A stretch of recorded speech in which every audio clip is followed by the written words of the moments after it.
Okay, it's been about a week and a half or 2 weeks now um, since I ordered. Well, about a week and a half since I ordered the new condenser for the 400. And if you watch my previous video, you may think, "Oh, I already put new condensers in it," but one of the ends busted off of the end of the condenser, so I ordered a new one. I probably should have just ordered two in case it happens again, but I also ordered. I don't know if I ordered one or two of the carburetor boots because the liquefier's boots were leaking, and it was cheaper to order them all. Oh, let's see here. One, two. I did order two. Okay, because the liquefier's boots were leaking because they're just old boots. They weren't new, so these are brand new. That's good. And then else we got here. And there's the condenser. Let's hope that's the right one. Because the website doesn't really say that they have the one exactly for that engine, and I'm just kind of basing it on the pictures that they had. This one says condenser AM 53063, and it's on MFG supply. I guess here's the thing here. So it said here CCW condenser $4.99. So that's what it costs for a new one, and it's for the 72 John Deere 400. It has the 340 in it, and it's the Kairitz 340. And if you see CCW, that's Canadian Curtiss-Wright, the company that has, they got the engines from Japan, from Kairitz, put the recoil on that says CCW, and then put it in the John Deere. John Deere bought the engine from them and put it in there. So there you go. Now I got to take what I've shown in other videos quite a bit is I got to take this off again and put the new condenser in there. And I hope that solves all the issues. And if it doesn't, then I'm gonna be sick of working on this thing. As neat as it is, it's a pain in the butt, and it's the one of two snowmobiles that has mechanical ignition. So, like the newer ones have a CDI ignition box, and they have a thing on the flywheel. It's a pulse generator, and it just tells it when to spark. But this one, it's a little fancier. It's not fancier. It's actually more caveman because it uses mechanical parts instead of electronic parts that knows when to time it and whatnot. And this thing is, again, it's a 71. It's a little more, not to say it's more complex, but it's more intricate because you have to have everything, hooked up properly. The CDI ignition, you put a new CDI box on it if it burns out or something, or you just trace your wires back to where, there's a fried wire. It's not as tricky, but this is a little more precision when you're working on it, I mean. So yeah, I'll get this off again. I'll get that flywheel off again for the 1000th time, and hopefully it all goes well. Okay, so here's the side-by-side of the two condensers. The new one with the two little prongs, and the old one with, let's just say I tried to put a screw in it and that didn't work. So anyways, I popped the new one in and solder it up, and hopefully that works. So I hate showing my soldering, but I got it all patched up here. I had to extend a couple of the wires. I just used, I don't know what it is. It's 12 gauge. I don't think it's 14. I think it's 12 gauge. It's just some wire I found on the bench over there. Just some 12 gauge, or not 12. What am I saying? 16. Sorry, 16. I'm going backwards with the gauges. 16 gauge wire, not 12. 16 gauge stranded wire in here, and just to extend a couple wires. This one here is solid, this condenser, but this one here, it's the one that I just put in. I don't know. We'll see if it works. I hope I'm not grounded out anywhere, but you got to make sure you get your contacts right on the center of it, not on the side, because that goes to ground. Anyway, let's put it back together and see what it looks like. Got the flywheel here. I'm just checking to make sure that the timing advance is still working.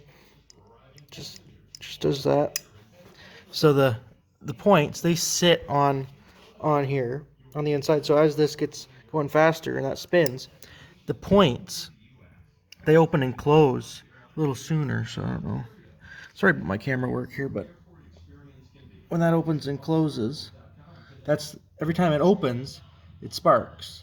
Every time it closes, it's not sparking. So do that on both sides, both cylinders, and the timing advance will just speed that up so it sparks a little more advanced, a little sooner. So there you go. All right, so I don't know if it's gonna work. Got it all back together. I kept getting some issues because it wasn't sparking, and I wasn't sure if it was the wiring, so I just bypassed the harness and did wires directly from in here to the coils. So I got a good spark on both cylinders now. Anyway, I spun it over with the drill and it sounded like it wanted to start. Don't know if the timing is a little too advanced. I don't know. Hopefully I don't rip my shoulder off, but I put the recoil back on. I'm gonna try it out, see what happens. Absolutely scared the crap out of the dog, but it started. I'll try and prop the phone up so you can see. If it falls down, then maybe my phone will be gone forever.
Well, what do you know? First time it's revved up that high in a long time. Wow. Did something right. Exhaust doesn't sound too bad either. Track was spinning. Wow. We got a runner. Finally say it, she's a runner. First time the track's moved in a while. Should have opened the door before I started. It's smoky in here now. That's pretty wicked. Motor still runs. Spins over the track. Pretty wicked. Well, anyone that's been following the page for a little while knows that this thing's been a big pain in the butt. And I'm pretty happy. That's the first time it's ran in quite a while, like with that engine in it, and then the new clutch on it, and then the tractor spinning off of all that. That's pretty awesome that it's now working. Yeah, it doesn't look pretty. It's gonna need some wiring done. Like I'm gonna need to. So I literally just took the stator off, like it's got the two internal coils that generate the power, and then the other one that's the stator that generates power for the headlight and the tail light and whatnot. I just hacked the wires on it and pulled it off because I thought that it was grounded out somewhere. So I thought, what in the heck's going on? Turns out that just one of the points was open just a little bit too much, and that's what did it. And so I don't know. I don't know if the screw was loose. It seemed tight to me. So didn't have spark on one cylinder. So anyway, tighten. I put it back. I mean, I don't know what spec I set it to. I used a feeler gauge, one of the ones that felt like the right one. That sounds stupid, but it worked. Um, so I just kept putting the drill on it to see if it would spark, and yep, sparking. Okay, put the plugs in there and see what happens. And it was flooded, so burned some of the gas out, pulled it over again, and bum bum bum bum bum. So uh, the wiring here, I just wired directly from the internal coils to the external coils here. Um, I'm gonna solder those and get them all nice and clean looking. And for my kill switch, since I have the old the new kill switch from like a trail fire, I'm gonna have one wire going to that to turn one spark plug off, and then the other one is gonna go to the headlight switch, since I'm gonna run the headlight and tail light continuously. They're hardwired right now, actually. They just need to plug that in. So I'm going to run one spark plug on the headlight switch, if that still works, and then one spark plug on the key switch. So it might not be good for the engine, but it'll stop it. And might drive people on the internet absolutely crazy that I'm going to do that, but so be it. Unless you're going to come and fix it for me, then just keep your yap shut. That's what I'm going to do. The little Wish.com hand warmers that I bought whenever I bought them, that was kind of silly. I don't really need hand warmers because it doesn't get that cold here, surprisingly. And gloves, I'm not going to go snowmobiling without gloves on, so I don't know, maybe I won't even bother hooking them up, but if I wire them up, they do have a kill switch or an on and off switch on the dash, so you can just turn them off. Because that stator in there is only made for headlight and tail light. It's not really made for anything else. Not like a charging system that has a battery starting system that has a battery in it. Doesn't have a stator in it that charges a battery. Anyway, the muffler didn't sound too bad after it's been muffler welded all together with that putty. The gas in it is actually pretty old, and it ran pretty good for that old gas that's in it. That's pretty shocking, and there wasn't enough in it, so it doesn't want to run now because it's out of gas. But yeah, that's a good update for this thing.